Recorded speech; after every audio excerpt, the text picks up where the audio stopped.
Welcome everybody and thanks for joining us today. Wow, what a crowd, what an honor to present here. My name is Dominik Tarolli and I'm responsible for 3D markets at Esri. With me today is Brandon and he's a general TD at Walt Disney Animation Studios. Now before we start, I want to take a moment and congratulate Brandon and the whole team at Walt Disney Animation Studios for winning the Oscars for animated feature film this year with Zoomania. And I guess with over a billion.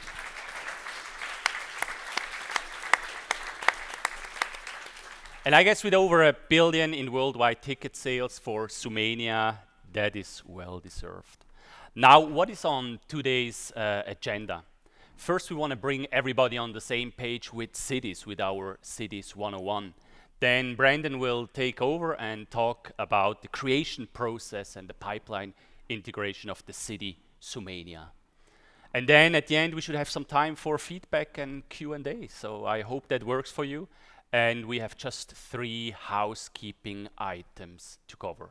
First, the Q&A will be at the end of the session, but you can tweet here if you have an urgent questions all the time with the hashtag CityEngine, and I will read those tweet questions at the end of the session. Second, for you convenience, we offer to send you an email with the most important link for this presentation. The only thing you have to do is put your business card or just write your email on a piece of paper, and then we will send you that email. And I'll distribute it right now. Thank you very much. And furthermore, we also appreciate your feedback. Therefore, you have feedback forms on your chairs. And we also brought a little treat for you and a little surprise. So that's our superhero. He's called Map Man. And we will draw a lucky winner for this I think that's the t-shirt. glow-in-the-dark one, right? It is. See? So we will draw a lucky winner at the end of the session from this envelope. Hope that works for you, and let us now start with Cities 101. 2007 was really a remarkable year, not only because of the iPhone, the start of the mortgage crisis, or Rihanna ultra successful pop song, you remember? Under my umbrella. Ella, yeah, that's what it is. But also 2007 was the turning point when for the first time in human history, more than 50% of the world population were living in cities.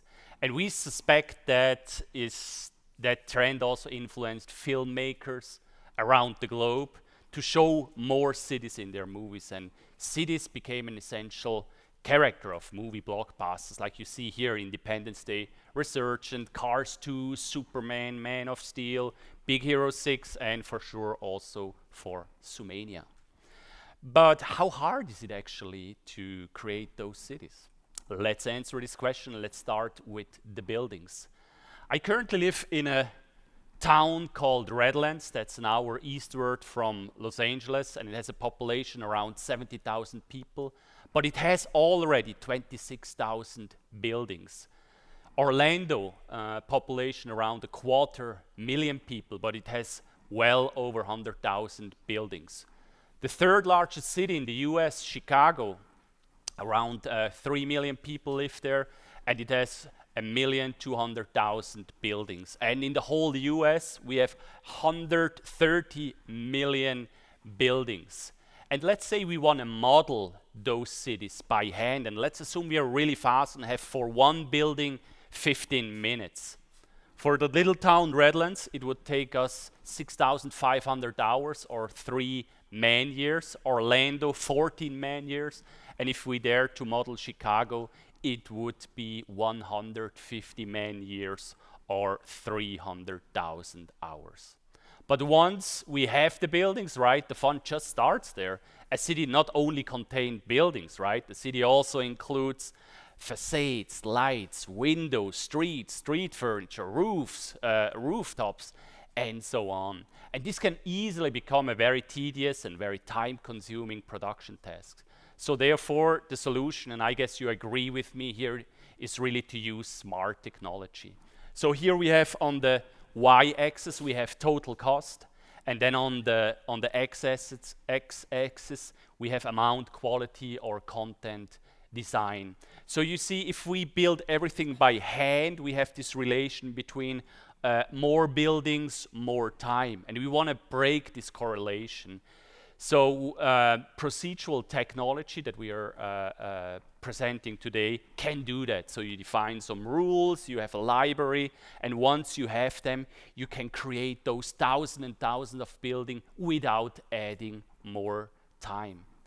And that's, I guess, that's what you did for Zoomania, and therefore I hand it now over to Brandon. Brandon, the floor is yours. Thank you, Dominik. Excuse me. Yeah, so we switch it over now. Excellent. Good afternoon, everyone, or as we say where I'm from, howdy. Yes, got some great responses. We must have. Do you guys know Aggies? You know that's what you're. Yes, that's what I'm talking about. Oh man, this is great. So I can whoop, and you guys know what I'm going to do. Okay, we'll do that in a minute. So thank you very much for having me here. I'm really honored to be invited to speak at FMX, and I'm so excited about all the things that I have to share with you today. So don't want to waste any time. Let's jump right into it. But first, I have to ask that you please don't record anything in this presentation today. Don't take any photos or videos. If you want to grab a selfie with me afterward, I don't know why you'd want to do that, but if you can, you're welcome to, but just not during the presentation. I'm going to show you some behind-the-scenes stuff from Zoomania. And that's content that we don't want to show outside of this room or where we're broadcasting from. I think we're also streaming. Hello, everyone who's watching on the stream in the other room. So a little bit about myself first. I'm a general technical director at Walt Disney Animation Studios. I got my degree in computer science from Texas A&M University. Whoop! Yes, that's excellent. I didn't think that would happen in Germany. That's really great. And then I went on to do my master's degree in visualization from the Viz Lab, also at Texas A&M. Yes, great, more whooping.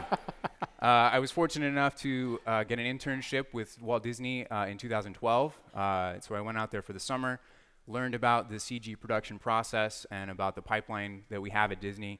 And then after I finished my thesis work, I was again fortunate enough to be offered a full-time position as a assistant TD, starting work on Big Hero 6, which I think is called Baymax here. Sorry that I don't have the regional posters for all of these, but these are the films I've been able to work on so far. Big Hero 6, I moved on to the short Frozen Fever after that, then Zoomania, and finally Vaiana, which came out here, I think, last December. I'm currently working on Ralph Breaks the Internet, Wreck-It Ralph 2, which is coming out in 2018. So a little bit about our company. Some of this you might already know, some of it might be new. Well, at Disney Animation, we strive to create compelling stories set in believable worlds and populated with appealing characters. And today, I'm going to focus on that middle part, the crafting believable worlds part. And when I say believable, I don't necessarily mean realistic, right? After all, a city full of talking animals that wear clothes and use mobile phones is not exactly realistic. But it's believable in that you feel that the characters would actually inhabit that place, that there's a larger history of the place that takes place before the movie starts and after the movie ends, that it has a real feel and believability to it, that it has geography and scale that support the story and the characters. And today I'm going to talk about some of the things we did to achieve that feeling of believability for Zoomania, and just a little bit more about us. We've made a couple of movies. You might have seen some of them. From 1937 all the way up to today, we've been striving to combine beautiful artistry, masterful storytelling, as well as groundbreaking technology to tell great stories for everyone to enjoy. That's 90 years of making films, and I'm so excited to be part of that 90-year history. So today we're going to focus on Zoomania and the process of building a living, breathing animal city.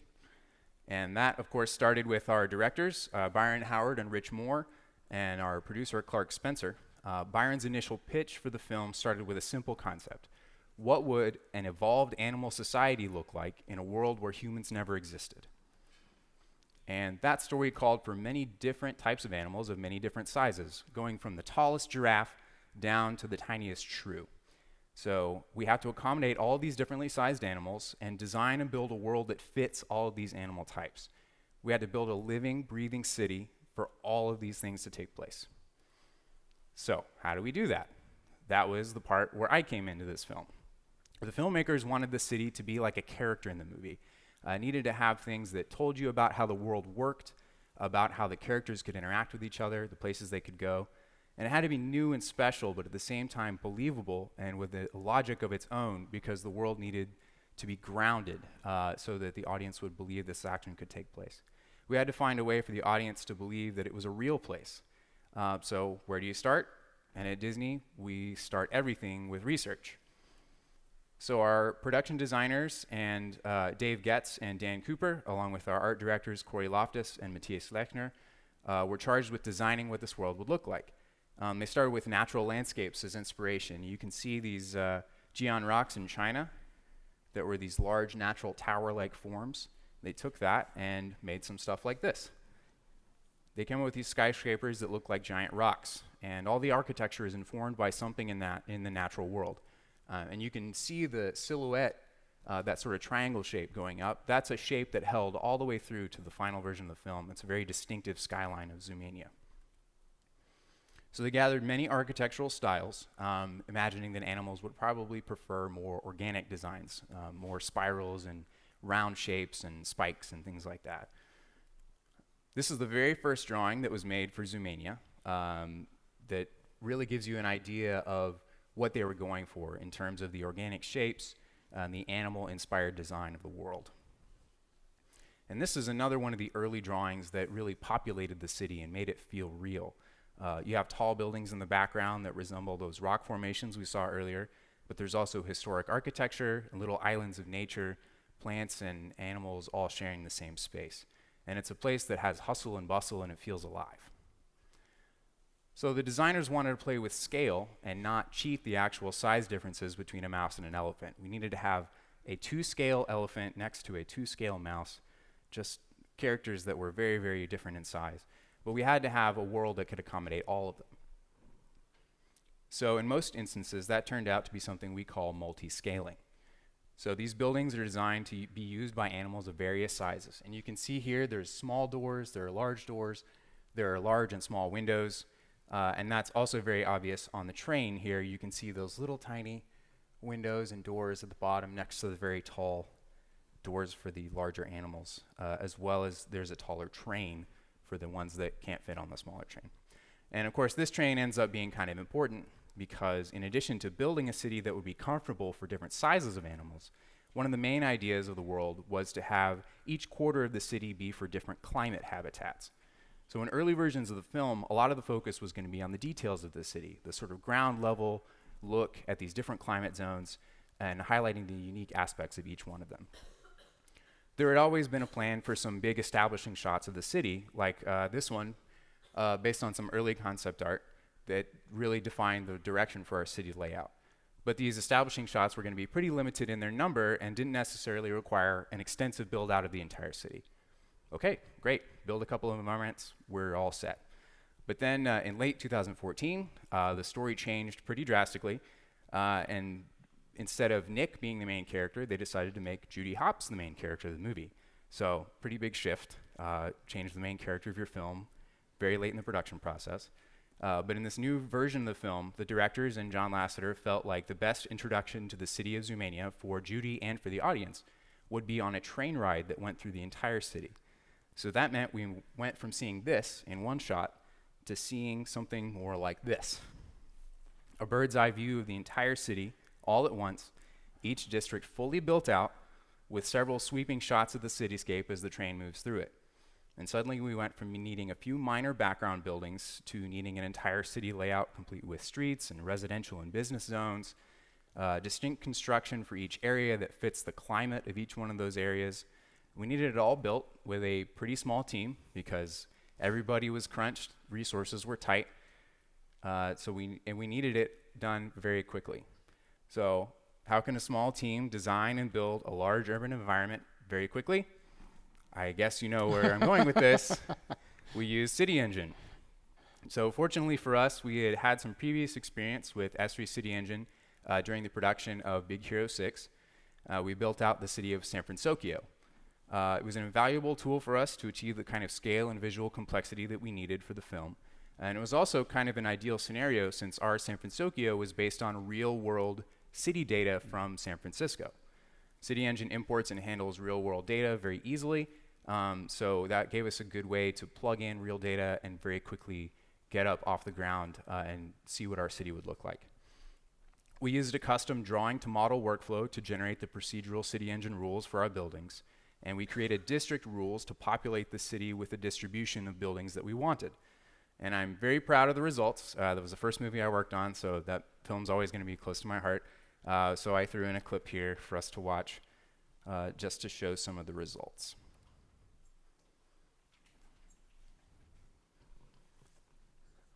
There's no sound, it's okay. So when we saw this shot in the storyboard version, we all just kind of laughed and thought it must be a joke. There's no way that we can do this entire, it kept getting closer and closer and closer and seeing more and more buildings.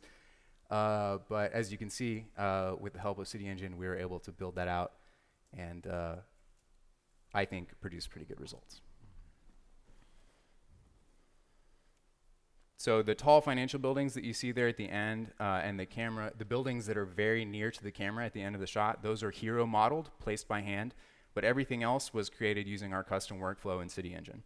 And I think it's a great example of the scale and the visual complexity that we were able to achieve with a pretty small team using that software. And that's it, right? We already have a pipeline set up for creating large environments. All the work is already done. Yay, good job, Zoomania is finished. No, unfortunately not. I only wish it had been that easy.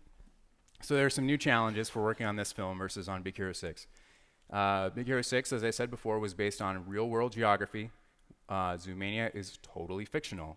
There is no Zoomania city data to pull in and use as a template for building our city. Big Hero 6 was all at a consistent human-sized scale. Zoomania is not. It's built for animals of a bunch of different sizes, and we have to take that into account because we might place a mouse building in between a bunch of other larger buildings. And we have more complicated objects and placement, so we have walls, inner lots, different things going on based on each district that are a little more complicated than what we had on Big Hero 6. But some things were actually easier on Zoomania. Back on Hero, we basically built our buildings procedurally to fit the shape of a lot, and so they could scale and stretch quite a bit. But because on Zoomania we have these more organic shapes, a lot of round shapes and more unique things, we usually ended up placing buildings wholesale onto the lot. So we didn't have as much squashing and stretching, so the rules were actually a little bit simpler for placing the buildings. So like any good city planner, we start with a map.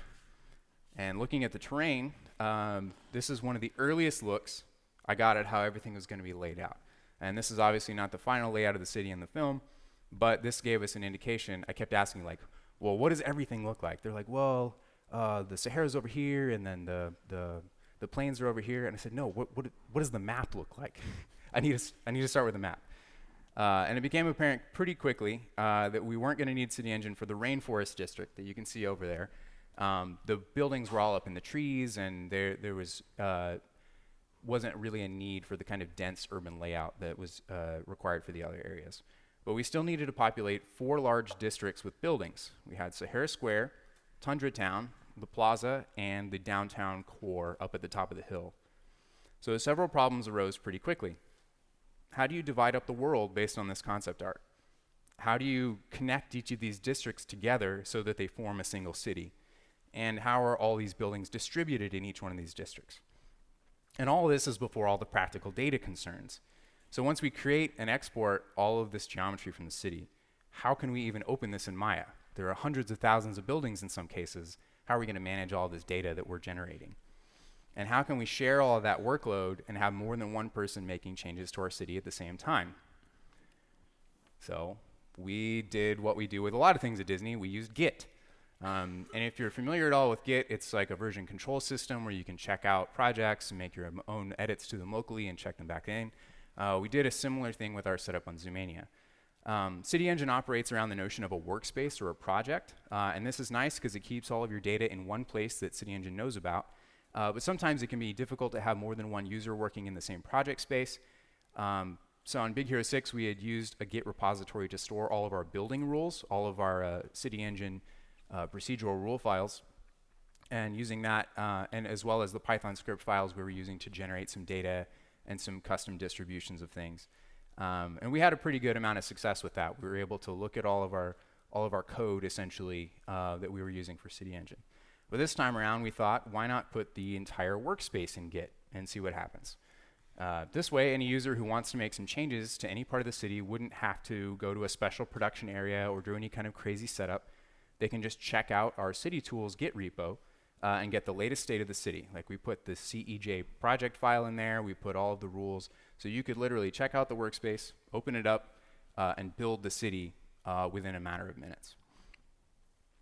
We also symlinked the models directory in the CityEngine workspace area to point to production files on disk, so we weren't carrying around all this geometry data inside of the Git workspace.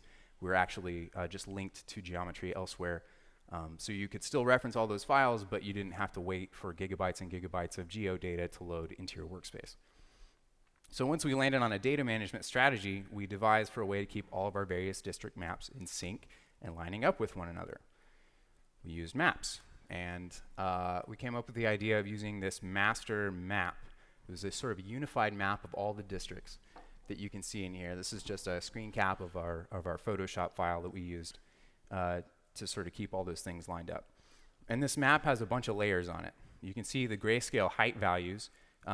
This has got a little bit of color applied to it so it looks nicer, but that's essentially just a grayscale height map of a ground plane that somebody had modeled in the environment modeling team. We also have the exclusion maps and the obstacle maps, the distribution regions for the buildings, as well as some color information so that it's a little bit easier to tell what's going on once we import it into CityEngine. And the nice thing about this is that each layer can be turned on or off to view the data that we want at any given time. And back on Big Hero 6, we were working directly from pre-existing satellite data for our ground planes. So we were able to get to work pretty quickly and be confident that, yes, this is what the ground looks like. We know what this region looks like. We can trust that this is what we're going to build our city on. But for Zoomania, all of these maps are generated by an artist. They're working from paintings, they're sculpting these ground planes, and these are constantly changing all the time. They get new artistic notes, they get new direction, and they have to make something taller, make something smaller, add more ridges, that sort of thing. So we had to be able to handle these changes in our CityEngine scene and adapt to the new terrain pretty quickly. And using these maps, we're able to do that. We just update the map file, import it into CityEngine, re-project our buildings onto the terrain, and then re-export. And it was all pretty quick to be able to do that. So we laid all these layers on top of each other to maintain the alignment and scale. And if you wanted to do a new kind of distribution or add a new district, all you had to do was add a new map layer in CityEngine, import the data that you want, set it to the right size, and everything should line up together. So now I'm going to show you some really rough, really early stuff from our very first pass at putting the city together.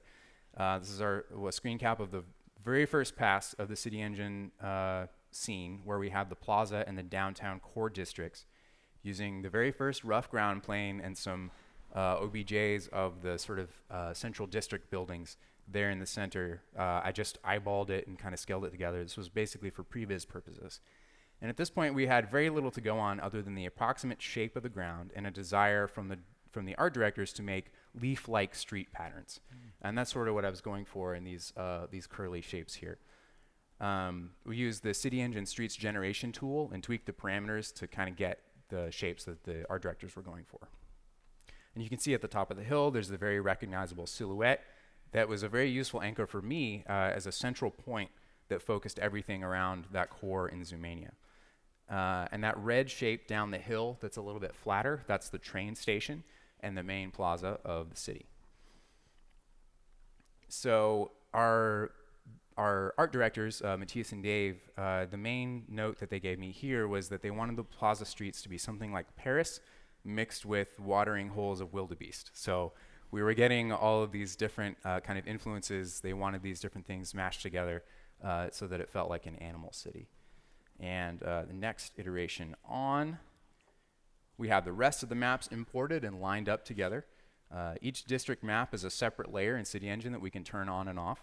So they all stay connected, but you can basically mute the other layers and focus on one district at a time. And this was useful too when we were using the notion of multiple users working on it at once.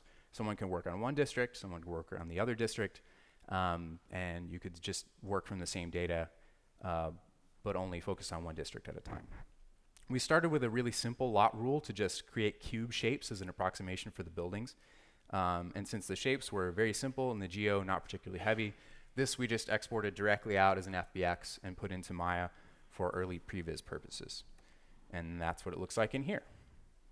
This is the first previs version of the world layout inside of Maya. So we were able to very quickly show the directors what the density and visual pattern in the city might look like. You can also see some of the landmarks coming into being here, like the Palm Hotel there in Sahara Square, and the climate wall that separates it from Tundra Town up at the top. So this is another angle of the same file. There's no height variation yet. This is just to show the distribution and density of the buildings. And this is all good and well, but we actually need to put real buildings down at some point. So now I'm going to talk a little bit about how we went from previs into the final product that you see in the film. So the first part of the city we encounter is Sahara Square. And these are some of the early color keys, some of the concept paintings of the train working its way into that district.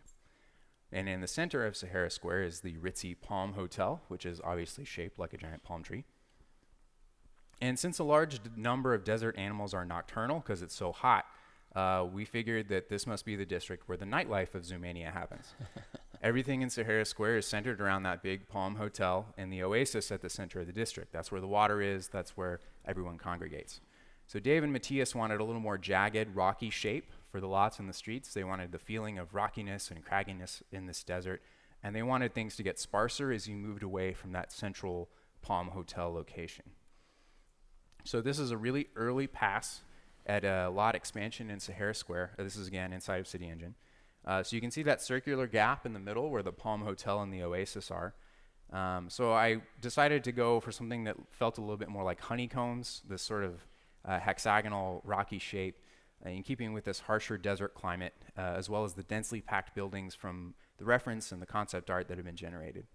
We also needed to leave space for the train track, which you can see kind of swooping here around the outside of the edge of the city.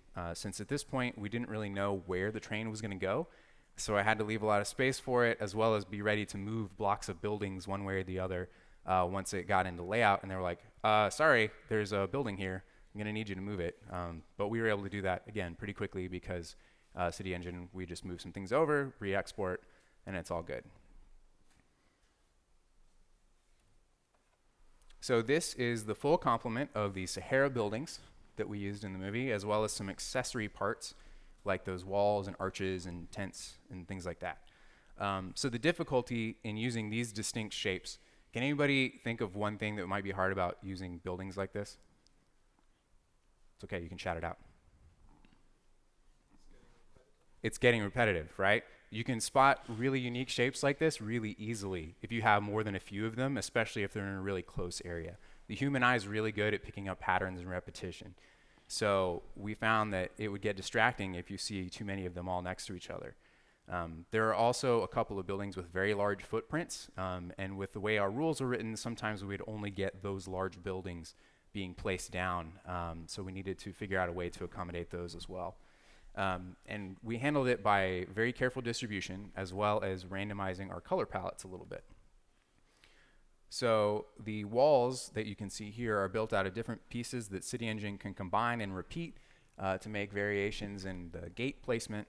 And you can see too that along the top, the construction of the buildings we did by floor, so you could kind of mix and match the pieces that you put together to create these buildings. So we model it once, and we can put it together in different ways to get a few different visual silhouettes. And then this is a reference photo in Agadez, which is showing some of these walls that the directors wanted to see in the district. So this is a good close-up example of our early tests for Sahara lot construction with some of the building distribution, and I'll talk a little bit about the export and render process here as well. Those red areas that you can see, you remember the map from earlier? That's our distribution area, and we're growing buildings inside of that map region. So how does it work? We start with a generic lot rule that's applied to every single lot in the entire city. And this rule looks at the lot that it's applied to, and it says, hey, what district am I in? And we actually had to encode all this district information as attributes on the lot shapes by hand, because with Big Hero 6, we were starting from real lot data, so we were able, all that data already existed, so we could pull that in, we could query that. But with Zoomania, we had to enter all that stuff by hand because it was fictional. We decided what the districts were and what the different kinds of buildings would be. So after we decide what kind of district it is, then we align the building scope and we add setbacks, which are those bright green areas that you can see around the edges of the lot. And after the setbacks, then we have the actual available area to place our buildings. So we use that area value and we check the footprint of each eligible building and determine whether or not it's going to fit on that lot. Then once we figure out which buildings will fit, we call the right rule to place that building on the lot. And then we use the CityEngine's reporting function to record the building transformations. Where am I? How am I rotated? Which building am I? And we export all that stuff out in a custom file format that we use later on down the pipe. And I'll talk a little bit more about that. But once we place a building, we look at the available lot space that's left. We place another building, and so on and so forth, until we end up with a distribution that looks better. Better than what we have here. This is obviously the very first pass. There's a lot of the same building on the lot. So once we export the data into a proprietary file that contains a record for each of these exported shapes, we convert that data into BGeo files, which is part of our procedural format. We import those into Maya, and we build procedural nodes with some of our in-house tools. And the trick for us getting these buildings exported from CityEngine into a format that allows us to load many thousands of instances into Maya without crashing. In our initial testing with a straight geometry export, Maya was dying well before 25,000 file references of just a sphere. So we knew that if we needed hundreds of thousands of buildings, just using geometry was not going to work for us. So that's why we started going the procedural direction. And we had done some of that on Big Hero 6. So we were able to basically create a particle system where we export all these points. It tells us something about what each of these points should be, and we instance all the buildings together to create a procedural city. And so all of that stuff leads to our first rendered version of the Sahara district. And I think it holds up pretty good close to camera because all these buildings are hero modeled. They've gone through a look approval process. They've been handcrafted by a modeler. They're just assembled and distributed in a procedural way so that we get a lot of scattered distribution of the buildings, but the buildings themselves do hold up. You don't have to worry about things not lining up or things repeating too much because each building is a unique part. And as well, you can see some of the color variation that we have going on. You see several of the buildings that are the same, but they have different looks applied to them. That was also part of how we set up these assets so that we could get more uses out of each one of them. So we take a look at this, and then if we zoom out, we get to see this. This is another render, an early render in Hyperion that has all of the distribution and the density and the walls, the palm trees, all the other stuff that we added to the district is all dialed in, so we get a district that renders out like this. It sort of thins out as it goes away from the Palm Hotel, just like they asked for. So moving on. Next up in the train ride is Tundra Town. This is a great illustration by Corey Loftus, our art director for characters, that shows a more Russian-inspired kind of snow-covered feeling for everything. And then this is another building lineup. These are very similar to the Plaza buildings, but they have a few little extras added on, some spires and domes and things like that, in keeping with the concept art. And then these are the models that were created. Again, they have a custom look on them. So we're modeling these buildings once. We're applying different looks. We're stacking them in different ways so that we can get more mileage out of each one of those buildings. So Tundra Town went through quite a number of shape iterations to get the layout we wanted. And the first pass at it, Matthias, our art director for environments, wanted the streets to feel kind of like ski trails. Coming down from the mountain towards the frozen lake that's there in the center of the city, center of the district.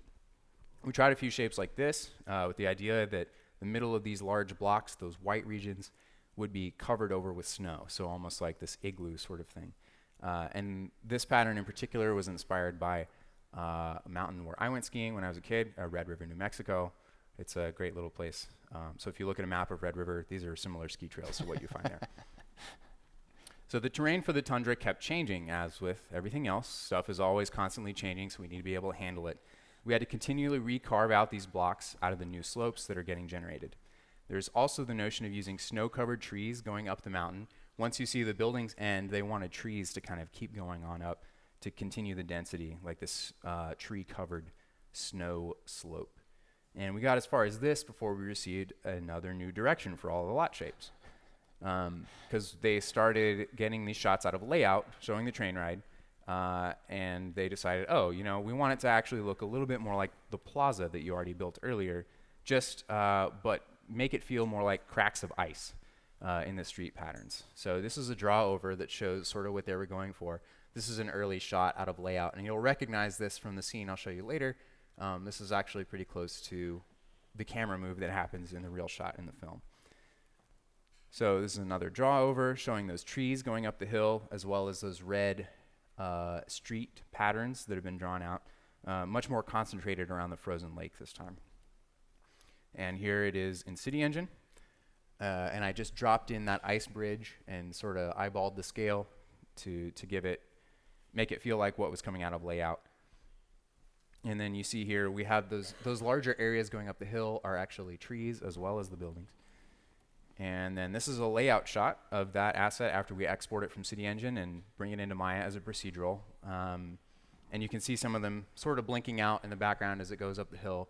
Our GL drawing tool just kind of clips them after a certain distance for level of detail purposes. So we have thousands of buildings and trees just in this one shot. Mm-hmm. So moving on. After Tundra Town, we go on through the train ride, you go through the Rainforest District, and then circle back around to the plaza, and we see some of the downtown core. Matthias and Dave in particular wanted a certain silhouette for the downtown core area, you know, that triangle shape that I was talking about earlier. And they wanted it to ascend and sort of be this sweeping arc going up the hill. So you can see the beginnings of that here up at the top of the hill.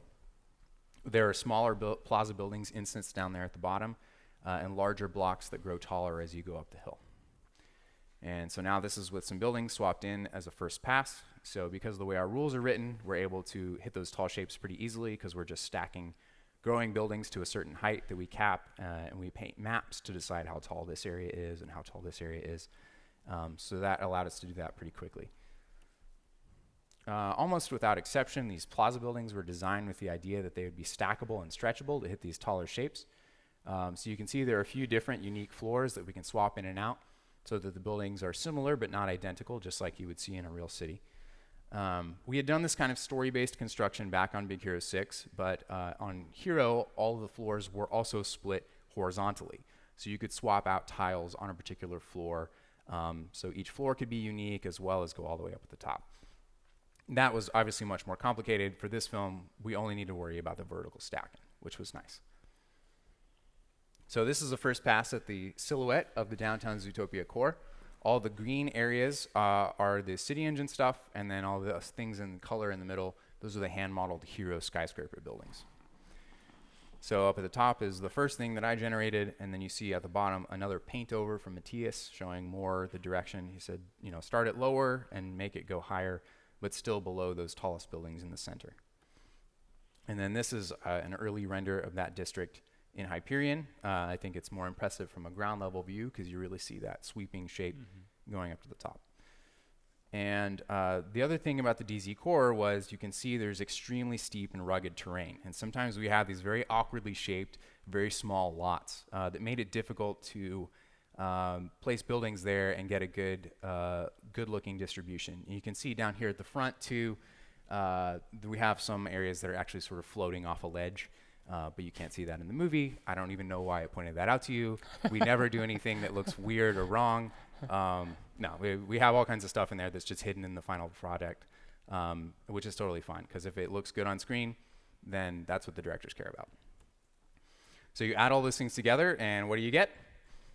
You get Zoomania. Beautiful. This is the final look and lighting as seen in the film. And as you saw earlier in the presentation, if we wanted to, we could zoom all the way from up here, all the way down to street level and look at any one of those individual buildings. And you can go to any part of the city that you want just within a single shot. And if you don't mind, I'd like to show you the train ride sequence from the film just to show the results.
Thank you, thank you. I'd like to thank Brad Simonson, the associate producer of the film, for basically giving me a giant Lego playset to play with for this movie, and for trusting me with such a large part of the film. It became a really critical sequence, and so I was happy to be terrified, but also happy to be involved with a big part of the movie like this.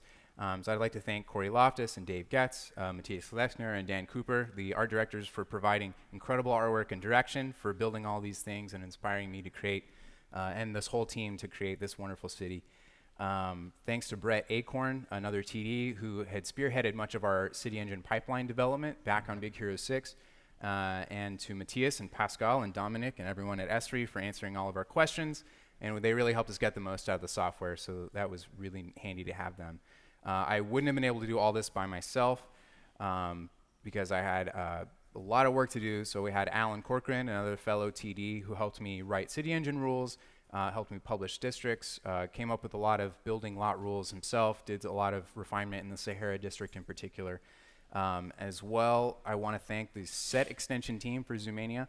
Usually they just paint skies, but on this movie, they modeled buildings, they did building looks, they built ground planes, they did all kinds of crazy stuff to help get this city built. So that's John Murrah, Alex Garcia, Brian LaFrance, AD Mustafa Bekoff, and Heather Abels. Without them, I would have had to do all the modeling and shading myself, and the movie would not have won an Oscar or made a lot of money because it would have been terrible.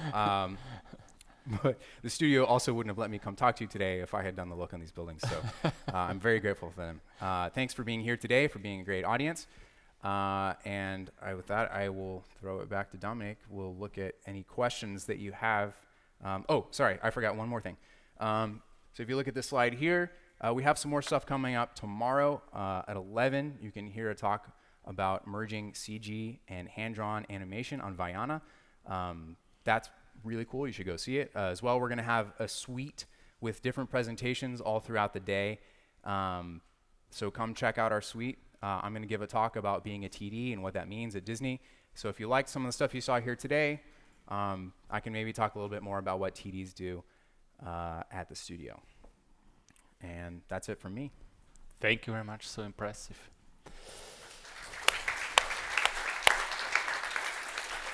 Before we go into the Q&A, just 2 minutes.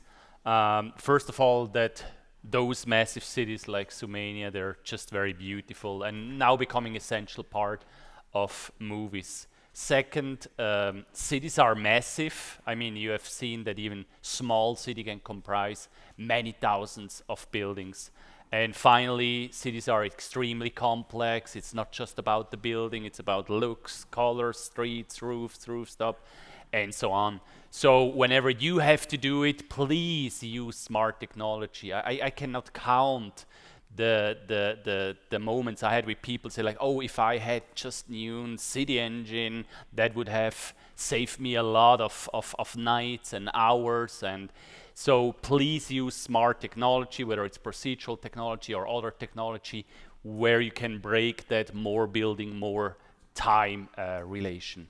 And we will actually show here tomorrow at 2 p.m. in the same room the new version of CityEngine, CityEngine 2070. You will be one of the first who see an exclusive preview together with Simon Hegler and myself. If you want to try it out, 30 days for free, esri.com/CityEngine, a 30-day free trial, and on esri.com/visual effects. We have different bundles, whether you're an artist, whether you just have one project, or if you're doing like Brandon, a whole studio. So we bundled everything for you. And yes, we do have a student version if you're interested in that. Now let's start with the Q&A, and I want to draw a winner for that Madman t-shirt. So if you have the envelope somewhere, could you please just bring it to the front that we can draw a lucky winner in just few minutes. So I guess I have here a question on Twitter. Should we start with that? Would that be okay? Yeah. So it's Flame Zone TV. I guess it's either in the other room or in here. What's the funniest part in the building process from the city of Zoomania? I guess what was like the funniest part to build the city, or what? The funniest part or the most fun part? I think here it says the funniest part. Okay, the funniest part of building the city. I think that would probably have to be some of the results that we got in between. So I showed the very early results that we had in CityEngine, and then I showed you some of the stuff at the end. When we were trying to place buildings and place those walls and different pieces together, we had some really funky looking stuff coming out from our first procedural rules. And I have lots of screen caps of that stuff. I didn't bring any of it to share with you, I'm sorry, but just believe me when I say we had some really funny looking stuff as we were iterating on making all these districts. Okay. So that was the funniest part for me. Yeah, hope that works. From Twitter, would we like to take like one, or do we have time for 1-2 questions? Okay. Who want to go first? Yeah, over there. So would you say the art department was a very big contribution to creating this city? Oh, absolutely. They defined the way everything looked. Like we're starting from thin air, essentially. They say build a city. I'm like, what do you want it to look like? Without the art department, we don't know what any of that stuff looks like. I mean, even on Big Hero 6, we're starting from real data, but we still have to put all of the Japanese-inspired architecture. We have to have all of these things laid out the way that they want. We have some areas of the city that are way taller and denser. So without the art department, we're dead in the water. You know, I'm going to make a city full of cubes that nobody wants to look at. So. Okay. Another one. I guess we have time for 1 or 2 more questions, and then let's wrap it up. Yes, please. Was there like a head architect who designed any of the buildings or the city layout? Good question. Good She question. asked if there was a head architect or a person who designed the city layout. I guess so. From an architecture standpoint, we had our environment modeling supervisor who decided what all of these buildings would look like based on the art from our environment art director. That'd be Matthias. He was the one who designed what all the buildings would look like and sort of what they would look like together. We got several of his paintings that sort of defined how these buildings would stack and look next to each other. As far as the city layout, he had a very general idea, and that was that first image that I showed of the map that had all those districts with the labels on it.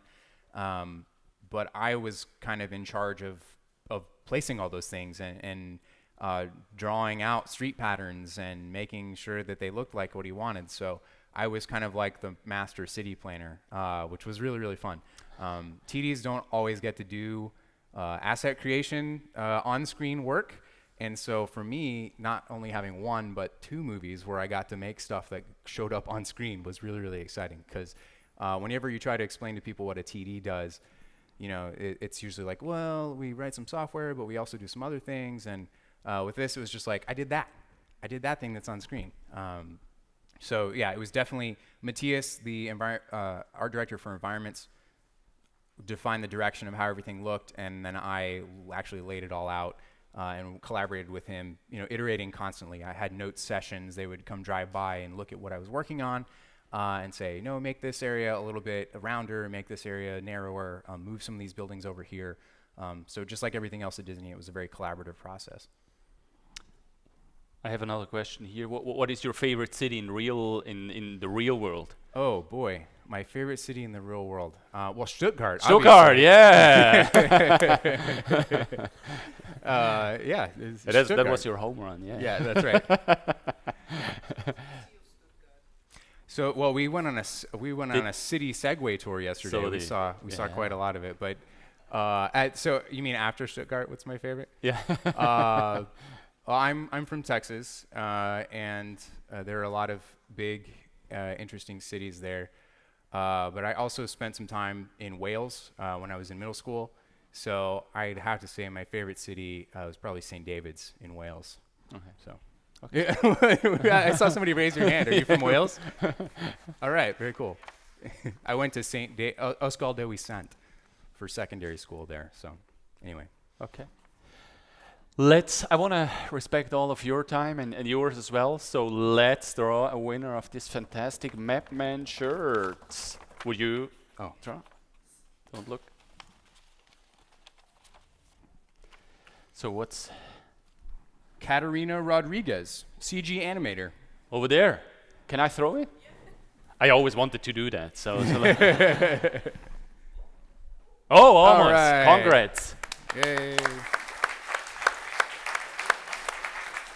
So thank you very much. It was an honor and a pleasure to present here. And like I said, tomorrow at 2 p.m. we an exclusive preview here from CityEngine 2070. And now let me say thanks to you for joining us, and thanks for Brandon and the whole team at Walt Disney Animation Studios. And have a great FMX. Thank you very much. Thank you, everybody. Thank you.